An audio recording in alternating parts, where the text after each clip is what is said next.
Hi everyone, this is Mr. G, and I'm here at home as probably you are, and it's all the more reason we need to connect. And I posted something on Facebook the other day about being a front porch person. And by that, I meant that I don't want to hang out in my backyard and monitor Facebook. I wanted to actually be in the front. I don't even have a front porch. I just set up a chair out there and started saying hello to people that were walking by, walking their dogs, jogging with their kids, riding bikes.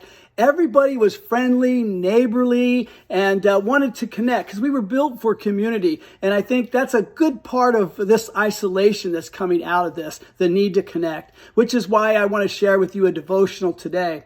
But before I do, I just want to mention at the bottom of this page, there is some special announcements. Reading counts tests are now available for you and your kids from home. So that's nice. The instructions are right there.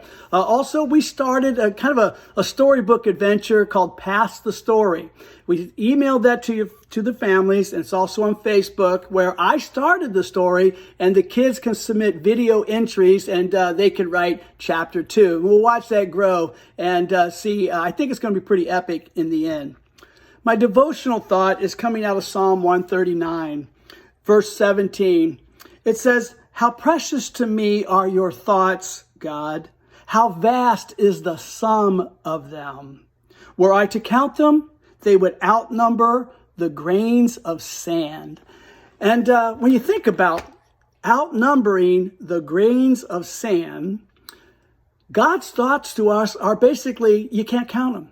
I mean, how often have you been to the beaches in California, maybe Florida or Hawaii? I mean, you can't count those grains of sand individually. It's overwhelming how much God thinks of us, how much we're on our heart. He sees our situation. He knows us, and he knows our needs.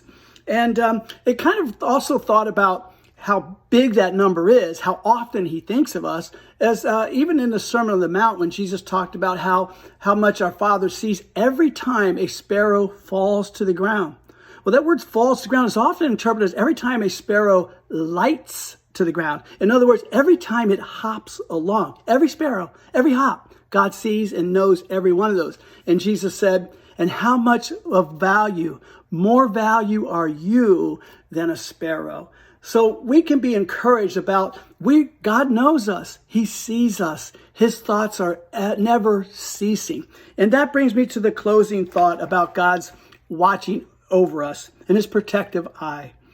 In Psalm 17, verse 8, it says, "Keep me as the apple of your eye." Keep me, Lord, as the apple of your eye. And David, often it was referred to David that he was the apple of God's eye. What does that mean? Well, the apple of God's eye is really about the pupil, and is what that was referring to. And if I got close enough to the screen, I won't do it. Or if you got close enough to a loved one, or even the mirror, so close that as you got nearer, you could see your own reflection in your eye. And that's what the psalmist is saying. Keep me as the apple. Watch over me. And so I know you're going to do this.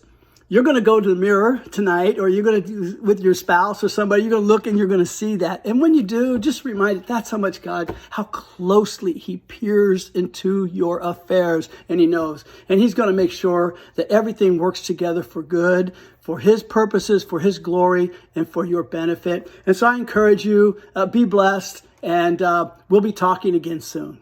Take care.